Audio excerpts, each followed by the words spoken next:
والسلام على أشرف الأنبياء والمرسلين سيدنا ومولانا محمد وعلى آله وصحبه أجمعين أما بعد. قال المصنف رحمه الله ونفعنا به وبعلومه في الدارين آمين. Kita cintai dan kita muliakan para alim ulama, tokoh-tokoh agama, tokoh-tokoh masyarakat, hadirin wal hadirat yang dimuliakan Allah. Marilah kembali kita panjatkan puja dan puji syukur kehadirat Allah Subhanahu wa Ta'ala, karena limpahan rahmatnya kita bisa kembali berkumpul di tempat yang penuh barokah ini. Salawat dan salam tak lupa kita haturkan kepada junjungan kita Nabi besar Muhammad sallallahu alaihi wasallam beserta keluarga beliau, sahabat-sahabat beliau, zuriat-zuriat beliau ila yaumil qiyamah. Wa qabihun bil murid ayyah suda man wafaqahu ala tariqihi wa awanahu ala amrihi bal yambagi lahu ayyafraha bihi li'annahu sara aunan lahu wa jinsan yatakawwa bihi. Wa qabihun bil murid, dan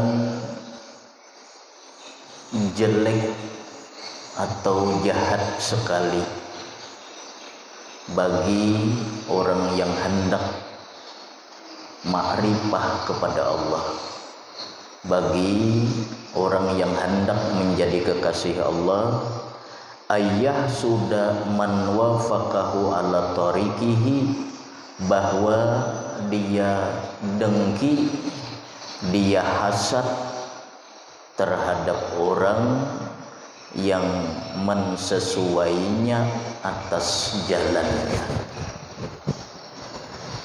termasuk sesuatu yang sangat jahat bagi seorang yang hendak menuju Allah, bahwa dia hasad, bahwa dia dengki terhadap orang yang menyamainya, mensesuainya atas jalannya.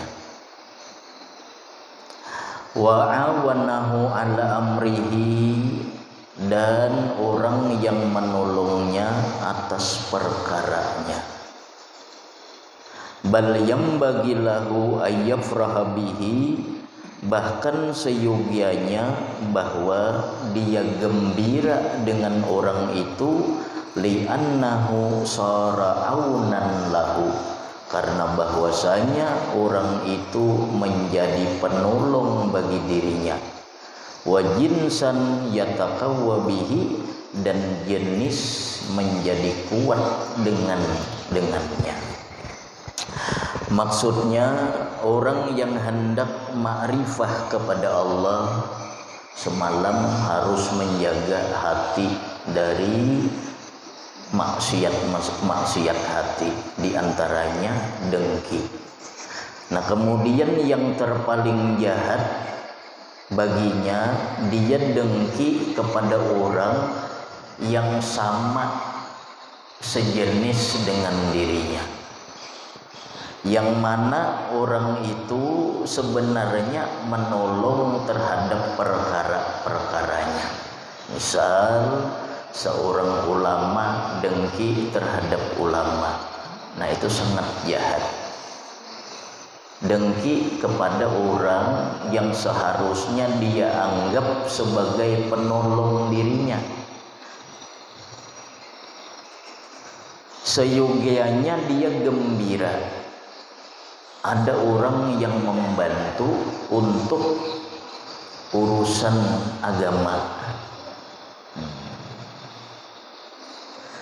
karena jenis itu menjadi kuat apabila dia sejenis.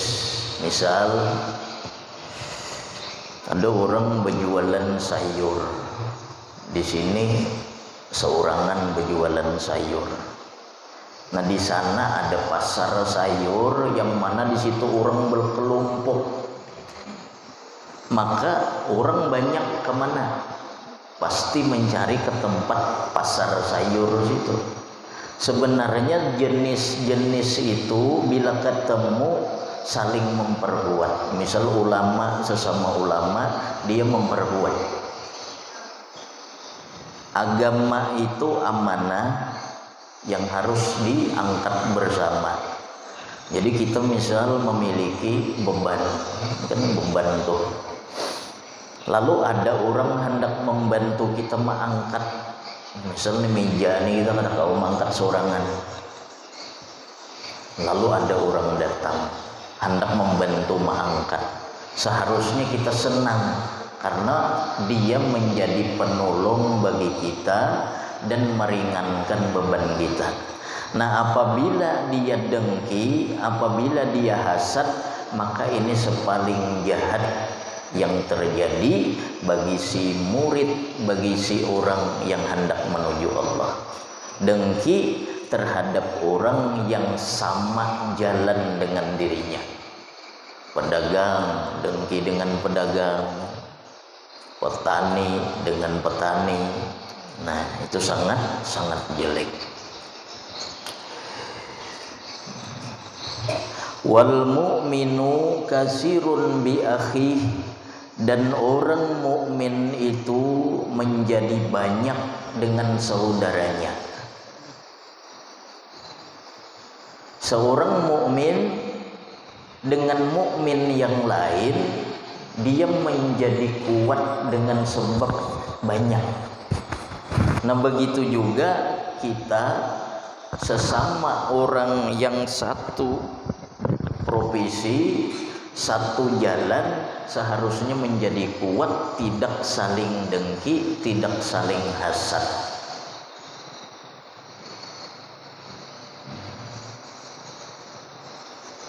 Pedagang sama pedagang bilanya bakawan, maka baik kita kumpul jadi pasar. Tapi yang di sana orang berjualan, di sana orang berjualan, di sana orang berjualan, terpisah-pisah. Di lain ada pasar nang tak kumpul, orang hakun ke pasar situ karena lengkap. Nah seperti itu juga maksudnya. Seorang mukmin dia menjadi kuat dengan mukmin yang lain. Balladzi yanbaghi lil murid ayyuhibba bi batinihi wa yajtahida bi zahirihi fi jam'in nas ala tariqillah. Bahkan yang seharusnya bagi orang yang hendak menuju Allah itu bahwa dia mencintai, bahwa dia senang dengan batinnya. Wa yajtahida bi zahirihi fi jam'in nas, dan dia bersungguh-sungguh dengan perbuatan zahirnya pada mengumpulkan manusia ala tariqillah, atas jalan Allah. Seharusnya hati senang dan anggota badan zahir bersungguh-sungguh kayak apa caranya mengumpulkan manusia supaya mereka taat kepada Allah. Siapakah? Artinya ternyata suara kita dipakai orang, ternyata suara kawan kita nang dipakai orang. Nang penting manusia tetap terkumpul, tujuannya untuk taat kepada Allah. Wal istighal bi ta'atihi, dan bersibuk dengan taat kepada Allah. Wala yuballi, dan dia tidak peduli afadalu am fadaluhum. Dia tidak peduli afadalu, apakah mereka lebih utama daripada dirinya, am fadalahum, atau dirinya yang lebih utama daripada mereka. Kada peduli. Yang penting kayak apa caranya orang berkumpul di jalan Allah dan berhadap taat kepada Allah. Tidak peduli dirinyakah yang lebih utama dari mereka atau mereka yang utama daripada dirinya. Yang penting tujuannya sama. Kayak apa? Supaya orang berkumpul di jalan Allah. Ternyata mereka ini nang utama. Kada peduli, yang penting tujuannya orang berkumpul di jalan Allah. Ternyata dirinya lebih utama dari mereka, kada peduli, yang penting tujuannya satu, supaya orang tetap berhadap di jalan Allah dan selalu bersibuk dengan taat kepada Allah, saling bantu membantu maksudnya. Fa inna dzalika rizqun minallah wa huwa subhanahu wa ta'ala yahtassu bi rahmatihi mayyasha. Jadi dia kada peduli apakah dirinya yang lebih utama dari mereka atau mereka lebih utama daripada dirinya. Nang penting di hatinya ini kada ada hasad, kada ada dengki, tujuannya tetap satu, supaya orang berkumpul di jalan Allah dan mereka bersibuk taat kepada Allah. Fa inna zalik, maka sesungguhnya yang demikian itu keutamaan, rizqun minallah, itu rizki dari Allah.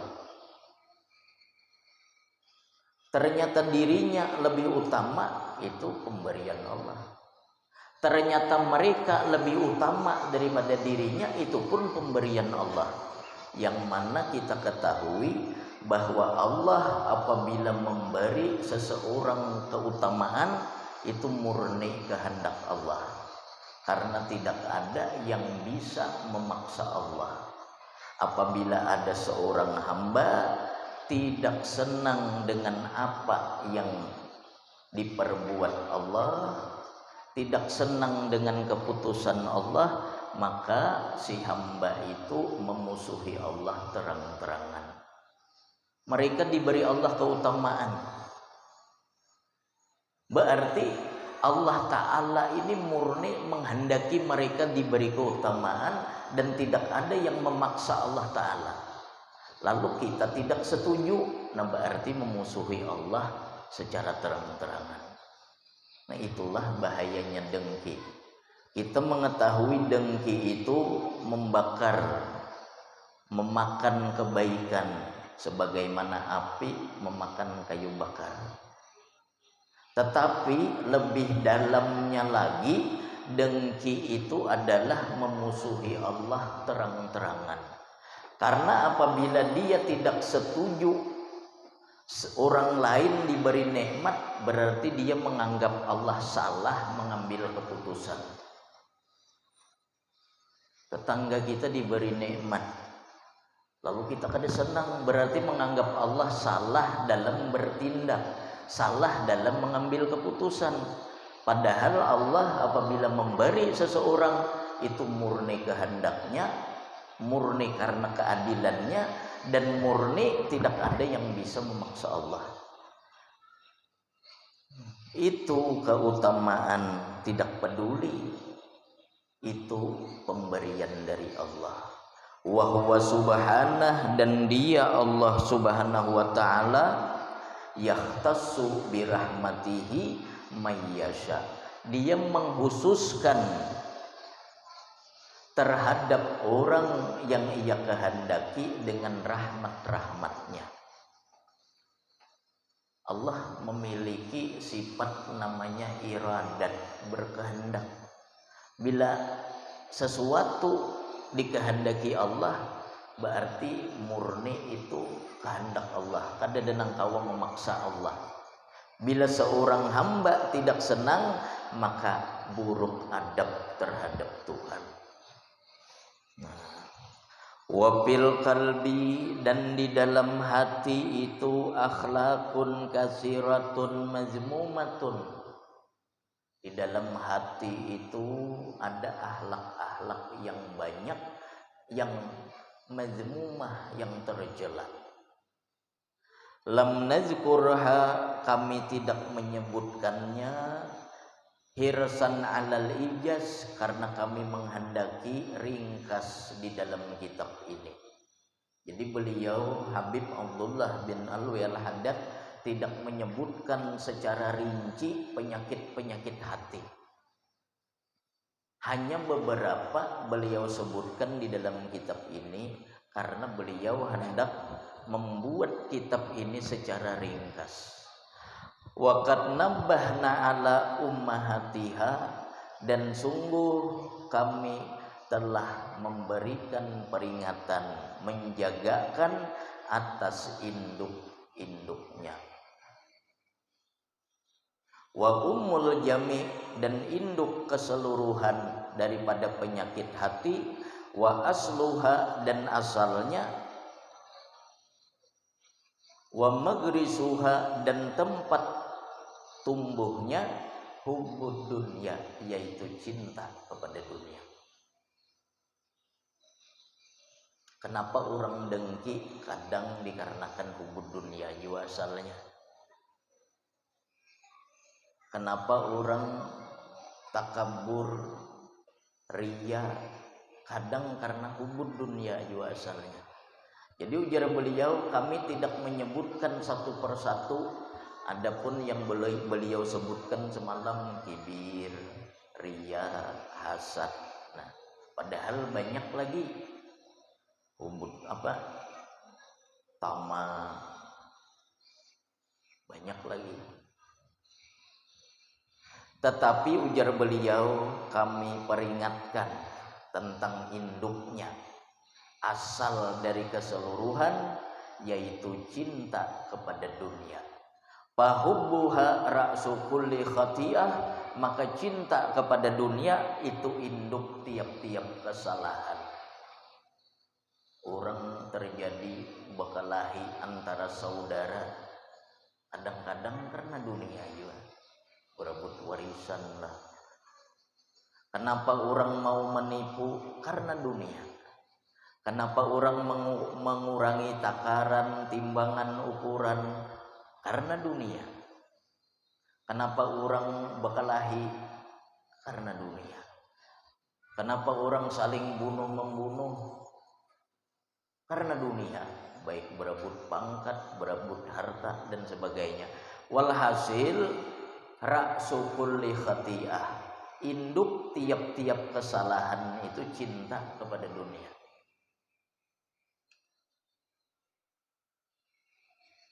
Kama warada, sebagaimana telah mendatang oleh hadis.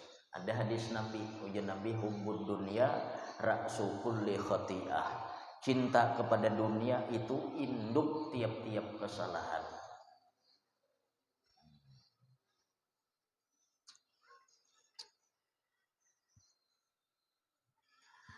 Wa idza salimal qalbu minhu faqad shallaha wa safa, dan apabila selamat hati daripadanya, daripada cinta kepada dunia, faqad shallaha, maka hati menjadi baik, wasafa, dan bersinar, bersih, bercahaya.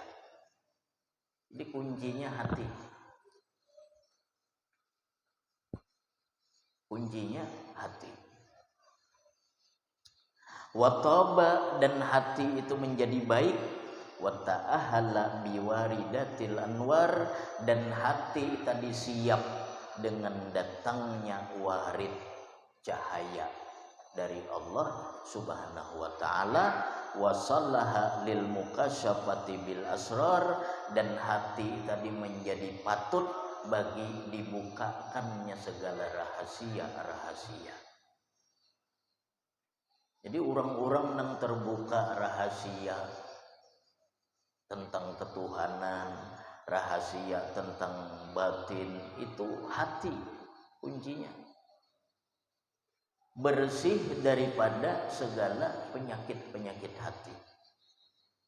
Bila sudah bersih, baru patut bagi waridul anwar. Waridul anwar ini seperti hembusan yang menerangi bagi hatinya dari Allah Ta'ala.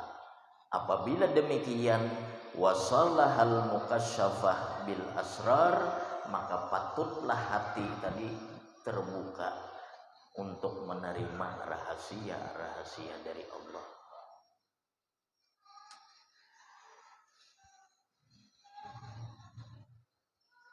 Faslun ay hadza faslun wa 'alal murid ay yajtahida fi kaffi jawarihi 'anil ma'asi wal asam.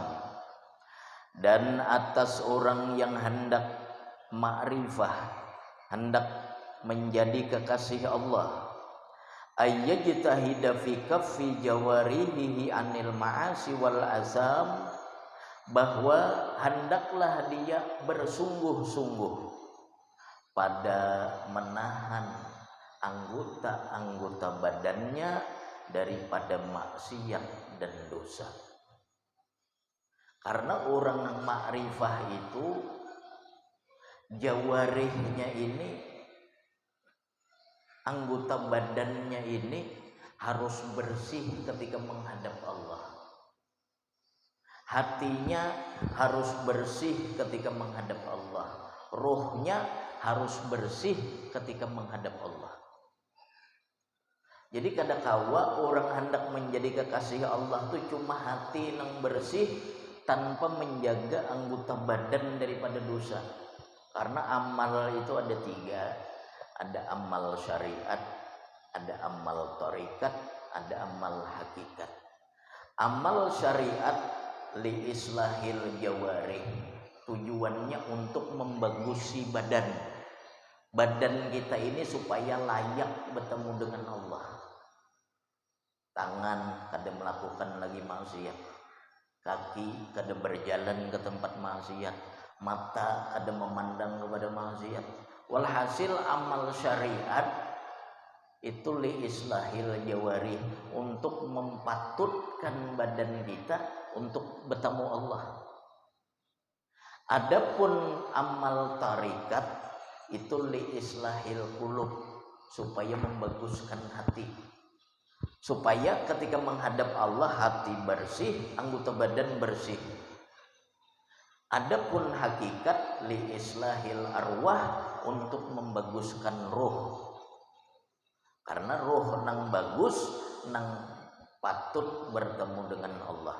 Ketika ketiganya ini kita bersihkan, maka patutlah kita menghadap Allah, patutlah mendapatkan kecintaan Allah. Amal tarikat, amal hakikat, amal syariat. Nah, jadi seorang murid, orang yang hendak menuju Allah, hendaklah dia bersungguh-sungguh menahan seluruh anggota badannya anil ma'asi wal azam, daripada maksiat dan dosa. Seluruh, termasuk matanya, telinganya.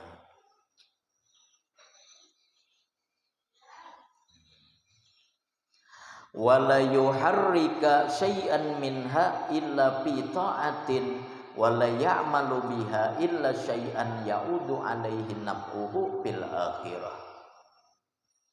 Dan tidaklah dia menggerakkan sesuatu dari anggota badannya illa fi ta'atin, kecuali dalam ketaatan. Matanya kada hendak memandang kecuali apabila memandangnya itu disukai Allah. Memandang Al-Quran, memandang muha-muha wali-wali Allah, memandang wajah ulama, memandang wajah orang tua. Telinga ia jaga daripada mendengar sesuatu yang diharamkan Allah. Kaki dia jaga daripada melangkah kepada yang dilarang Allah. Jadi seluruh anggota badan itu tidak terkecuali, sekecil apapun anggota badan dia jaga daripada maksiat dan dosa. Kayak itu hendak menjadi wali. Jadi bukan hendak menjadi kekasih Allah, menjadi wali Allah itu imbah belajar tengah malam, ujung-ujungnya sampai apabila kejalannya, apabila suluknya langsung sampai makrifah sudah aja. Akhirnya sembahyang kada lagi, puasa kada lagi, ini sudah ilmu yang paling tinggi ujarnya, sampai berjalannya pembina. Jadi orang menuju Allah itu ada ngarannya murid. Murid ini orang yang hendak menuju hanyar. Kemudian di tengahnya ada salik atau sair, orang yang berjalan. Di ujungnya ngarannya wasil, orang yang sampai. Jadi murid ini sudah sulit. Orang yang hendak nih macam-macam dulu melajari ilmunya, baik ilmu syariatnya, ilmu tarikatnya, ilmu hakikatnya, belajar dahulu. Sebelumnya membersihkan diri dari dosa-dosa dahulu, karena kadang-kala kita berjalan apabila masih diikat oleh dosa-dosa. La yumkinu sayru ilal haq, dia tidak akan mungkin bisa berjalan kepada Allah selama masih terikat dengan dosa-dosa. Tobat dahulu, ini hanya murid, belum salik, orang yang berjalan. Hanya wasil, ini sampai berjalannya bila. Jadi orang hendak menuju Allah itu bersungguh-sungguh dahulu menjaga seluruh anggota badannya daripada maksiat dan dosa. Dan dia tidak akan menggerakkan sesuatu dari anggota badannya illa pita'atin, kecuali dalam ketaatan. Wala ya'malu biha illa syai'an ya'udu alaihi naf'uhu, dan dia tidak berbuat dengan anggota badannya melainkan sesuatu yang kembali atasnya manfaat fil akhirah, pada hari akhirat. Sesuatu yang kada bermanfaat di akhirat, badannya kada akan digerakkannya untuk itu. Sesuatu yang tidak kembali manfaat kepadanya pada hari akhirat, dia tidak akan melakukannya.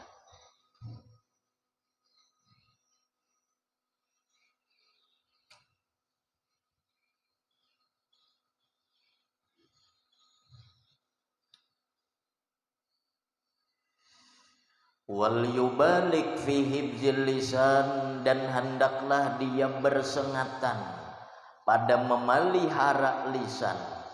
Beliau di sini menyebutkan jawarih, anggota badan yang paling halus dahulu, yaitu lisan. Maka hendaklah, ujar beliau, bersengatan pada memelihara lisan. Fa inna jirmahu sagirun, sesungguhnya lisan itu bendanya kecil. Wa jurmuhu kabirun, dan dosa yang disebabkannya besar. Lisan ini bisa menyebabkan seseorang kafir. Lisan ini bisa menyebabkan seseorang syirik. Lisan ini bisa menyebabkan seseorang fasik. Lisan ini bisa menyebabkan seseorang munafik. Lisan ini bisa menyebabkan terbakarnya seluruh amal, padahal halus. Lisan itu fa inna jirmaha sagir wa jurmuhu kabir, bendanya halus tapi dosa nang ditimbulkannya besar. Gibah, fitnah, lisan, dusta. Dan berdusta pun ada tingkatannya. Ada dusta yang paling besar, berdusta atas nama Allah. Ini bisa kafir ini. Ujarnya di dalam Al-Quran ini Allah berfirman ini. Padahal kadada. Nah, ini berdusta atas nama Allah. Paling besar dusta atas nama Allah. Hendak membujurkan gawian deh. Apa cara kita sini melakukan fi'lan kah? Di dalam Al-Quran ada firman Allah ini. Padahal kan ada. Nah, ini berdusta atas nama Allah.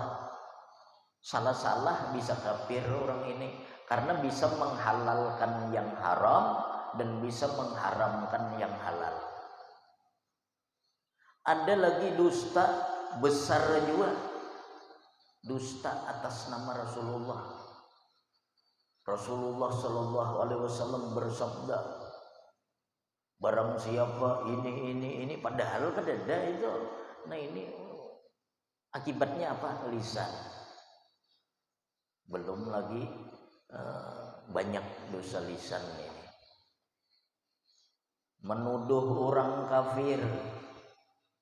Ujar Nabi, apabila seseorang menyebut saudaranya dengan sebutan kafir, maka salah satu di antara mereka menjadi kafir.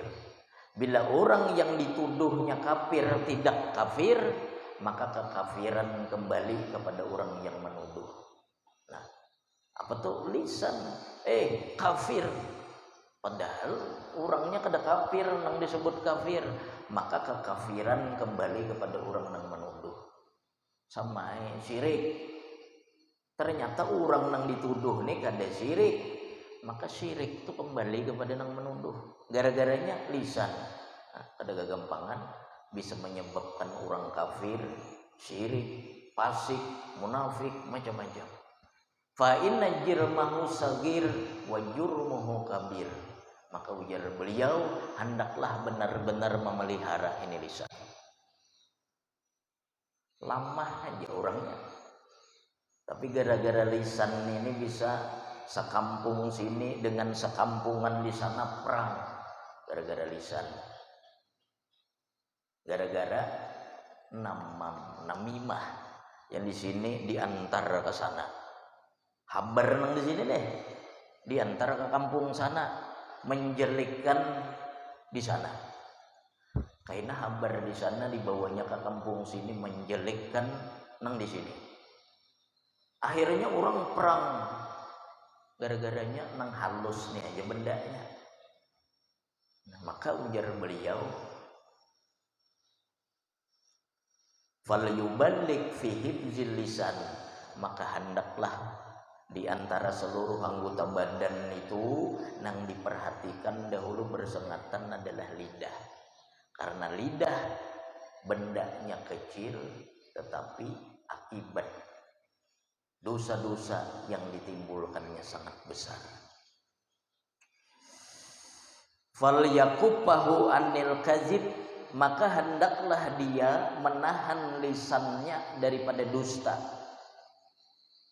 Wal ghibah, menahan lisannya daripada ghibah.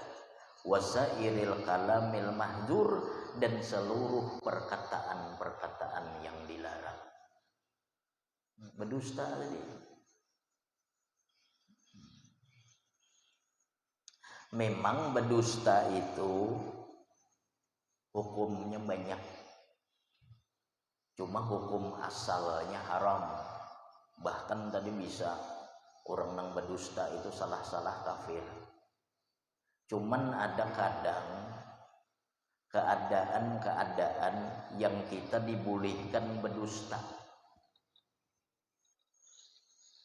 Tetapi hukum asalnya haram.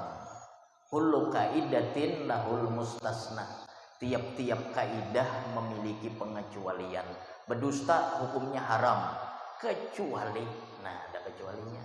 Jadi hukum itu jangan kaku pian. Karena tiap-tiap hukum ada pengecualian. Jangan kaku belajar hukum, jangan mudah menyalahkan orang. Karena tiap-tiap kaidah ada pengecualian. Masuk ke WC, betis kiri. Iya, amun ada betis kirinya, amun betis kirinya kada ada apa? Betis kanan masuk. Nah, maksudnya kalau betis kirinya ada. Jadi tiap-tiap kaidah itu pengecualian ada. Jadi hukum berdusta asalnya haram, tetapi kadang ada yang dibolehkan. Contoh, berdusta untuk menyelamatkan orang daripada pembunuhan atau penganiayaan. Ada orang liwat melihat kita, sekalinya di kampung orang parang hendak dibunuh orang, maka orangnya ini bersembunyi, tahu kita persembunyiannya. Ujar orang yang mengapung hendak membunuh tadi, ada kata dia melihat orang lewat, Nah ini kada boleh kita memedahkannya, membinasakan orang, maka di sini kita harus berdusta. Tetapi meskipun kita disuruh berdusta, tetap disuruh berdusta dengan tauriyah. Tauriyah itu diulahkan cara nang saulah-ulah kita kada berdusta. Misal begisir sedikit, selawas aku di sini kada ada melihat, kan kada berdusta kan?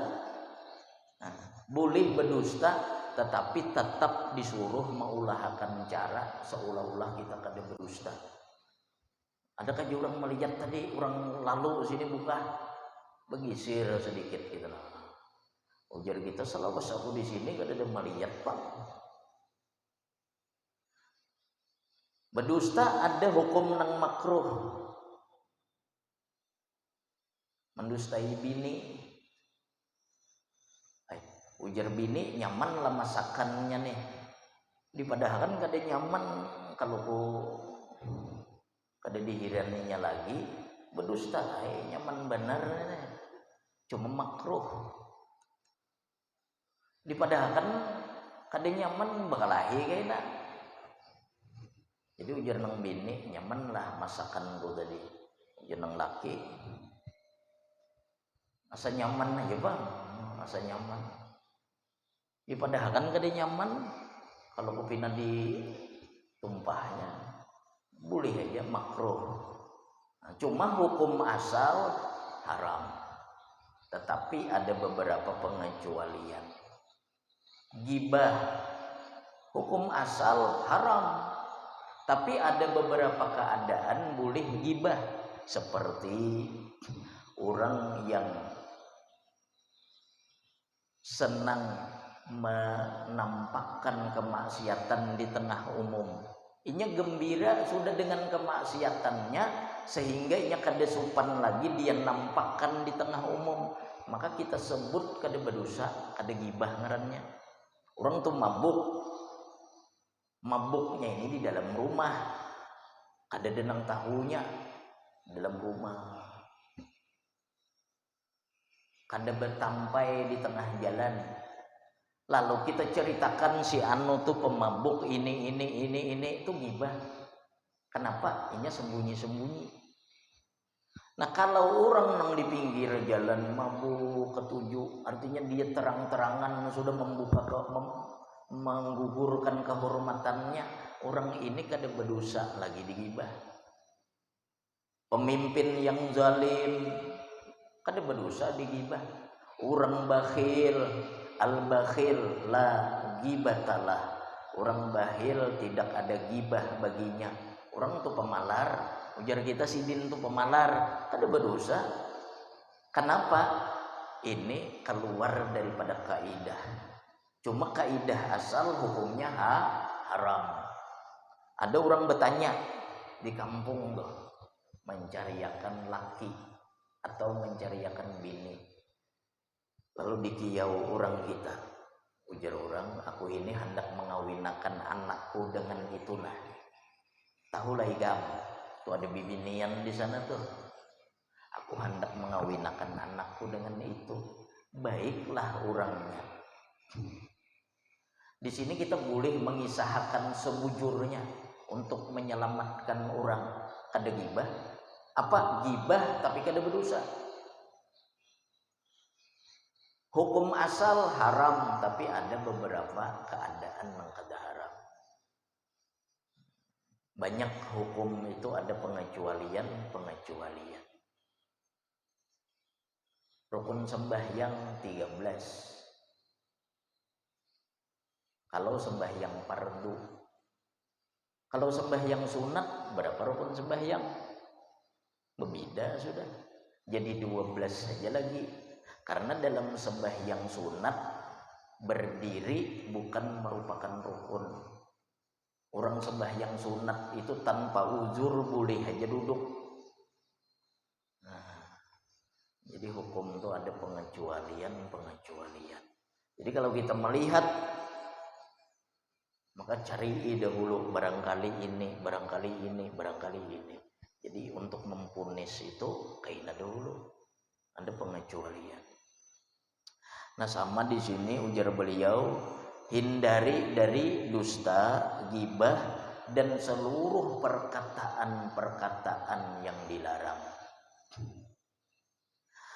Wal yahtaris minal kalamil fahish, dan hendaklah dia memelihara daripada perkataan yang fahish. Fahish itu perkataan kotor atau ceroboh. Kita berbicara ceroboh disuruh dihindari. Apalagi nang berurusan lawan agama. Waktu kita pengajian ceroboh, hindari. Nang kada pengajian aja disuruh menghindari. Orang nang benar beradab kepada Allah, ini menjaga mulut daripada ceroboh. Bepandiran awan kawanan, awan anak bini, awan tetangga, awan kawan. Ia hindari lisannya daripada ceroboh. Apalagi nang dibahas misal ilmu, nabi, kitab, hadis, Quran dicampuri dengan ceroboh. Paham lah biar arti ceroboh? Lanji. Nang kada pantas disampaikan. Nang tabu dikuyang. Nah ceroboh orangnya lanji. Orang nang hendak ma'rifah kepada Allah kada kawa ceroboh. Artinya bila ada orang nang ceroboh itu sahih kada ma'rifah kepada Allah belum.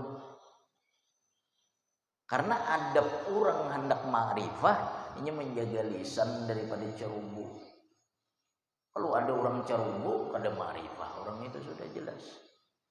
Karena Allah, kita hendak berhadapan Allah itu jawarih, anggota badan harus bersih. Termasuk lisan, mata, telinga. Hati harus bersih. Ruh harus bersih. Ajan dah.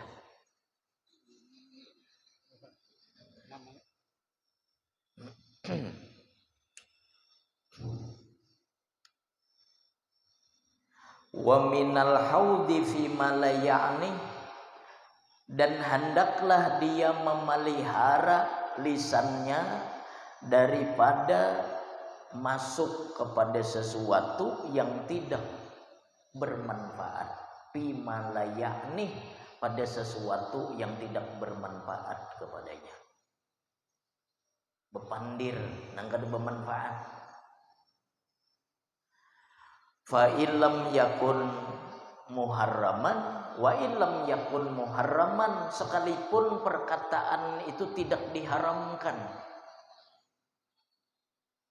tetapi kada bermanfaat, hindari. Fa innahu yuksil qalba, karena bahwasanya perkataan yang tidak bermanfaat itu yuksil qalba, mengeraskan hati. Apalagi nang haram, apalagi nang ceroboh tadi, nang kada haram.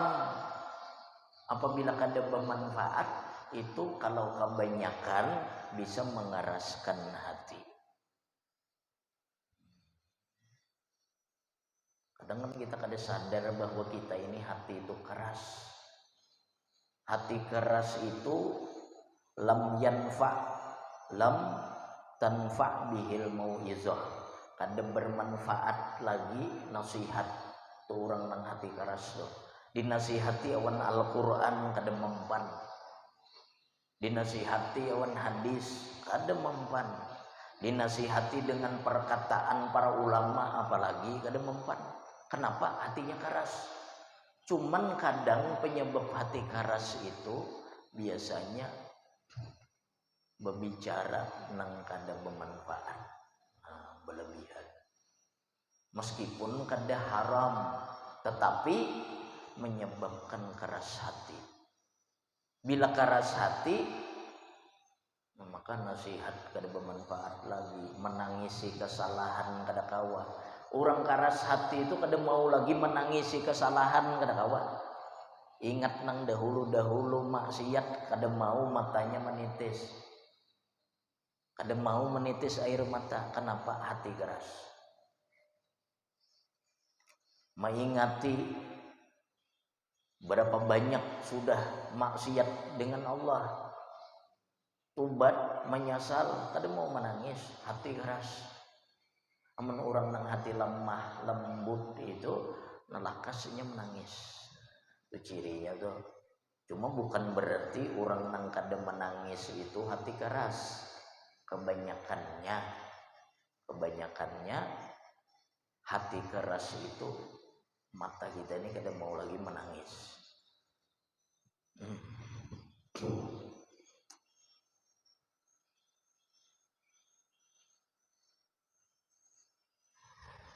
Yang pertama tadi fa innahu yuksil qalba, berbicara tidak bermanfaat itu mengeraskan hati, wa yakunu fihi diyaul waqti, dan adalah berbicara kada bermanfaat itu menyia-nyiakan waktu. Ada para wali di dalam syarah Ainiyah dijelaskan seorang aulia Allah kalau kada hilap Wahaib, beliau itu makan tepung langsung ditelan. Tepung. Jadi tepung langsung ditelan, makan kada mau lagi makan roti, kada mau lagi makan gandum, makan apa aja kita? Macam-macam roti, kada mau makanan yang masak tuh kada mau lagi, langsung tepung. Ujar orang, wahai syekh, kenapa bian kada mau lagi makan roti, langsung tepung aja bian makan? Ujar Sidin, aku pernah menghitung dalam waktu aku makan roti itu sekitar menghilangkan waktuku membaca Al-Quran 50 ayat. Jadi semenjak itu Sidin ku kada mau lagi makan roti, langsung tepungnya aja biar aja jadi roti di dalam. Kenapa? Kada hendak membuang-buang waktu untuk makan ini, untuk makan. Apalagi berbicara nang kada bermanfaat. Jadi semenjak itu Sidin aku pernah mengunyah roti nih. Hitung Sidin lamanya aku mengunyah roti itu sama dengan aku membaca Quran 50 ayat. Sesudah itu aku kada mau lagi makan roti. Tepungnya aja langsung ditelan. Kita ini jauh benar. Itu para aulia Allah.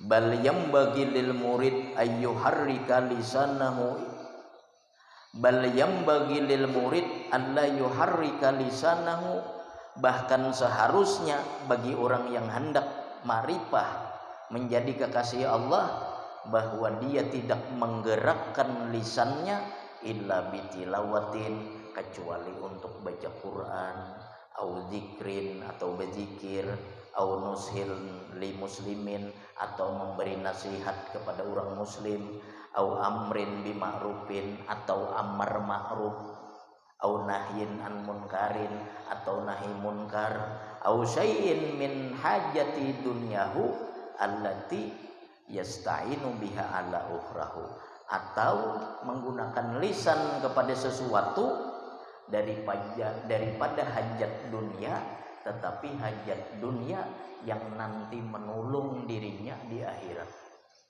Kada apa-apa berjualan awan lisan, tetapi niat kita berjualan ni apabila dapat duit gesan makan menguatkan ibadah kan dengan lisan dah. Mengajar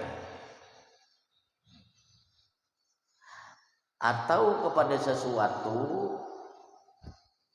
perkara dunia, tetapi nanti menolong dirinya atas kehidupan akhirat. Waqad qala alaihi salatu wassalam, dan sungguh Rasulullah sallallahu alaihi wasallam bersabda, kullu kalami ibni adam alaih la lahu illa zikrullah. seluruh perkataan anak Adam alaihi, maksudnya alaihi membawa mudarat, lalahu tidak bermanfaat illa zikrullah, kecuali zikir kepada Allah. Seluruh perkataan anak Adam memberi mudarat, tidak bermanfaat kecuali zikir kepada Allah, au amrun bima'rufin, atau amar ma'ruf, au nahyun an munkarin, atau nahi munkar. Dan jadi ini lisan dijaga. Kenapa? Beliau menyebutkan di sini yang paling kecil dahulu. Artinya yang paling kecil ini dipelihara, apalagi yang besar. Nah, itu kias ngarannya, kias aulawi. Kias aulawi. Kalau yang kecil disuruh memelihara, apalagi yang besar. Tulisannya di apa? Di pom bensin tuh dilarang merokok. Kada ada tulisannya kalau di situ dilarang menyalakan kompor, kada ada. Kalau cuma dilarang merokok itu sudah paham. Artinya ini yang kecil aja dilarang, apalagi yang besar. Itu kias aulawi caranya. Nah, beliau menyebutkan yang kecil dahulu. Yang kecil aja disuruh memelihara, apalagi yang buta badan yang besar. Di Al-Quran ya kada ada larangan memukul, menampar orang tua, itu kada ada. Adalah di Al-Quran jangan pukul orang tuamu, kada ada. Di Al-Quran itu disebutkan fala taqul lahuma uffin, jangan engkau berkata kayak itu aja kada boleh, apalagi menampar orang tua. Nah, kayak itu ngarannya kias. Jadi dalam mazhab kita ahlu sunnah wal jamaah ada Al-Quran, hadis, ijma, dan kias. Kada ada kalau larangan memukul orang tua di Al-Quran, kada ada. Cuman cukup sudah kiasnya aulawi, jangan berkata kayak itu aja kada boleh, apalagi memukul. Nah, kayak itu dalam orang kita ahlu sunnah wal jamaah itu ada kias, ada ijma, macam-macam. Nah, sampai di situ dahulu. Wa'lam anna sam'a wal basar babani maftuhani ilal qalbi. Gitu situ. Al-Fatihah.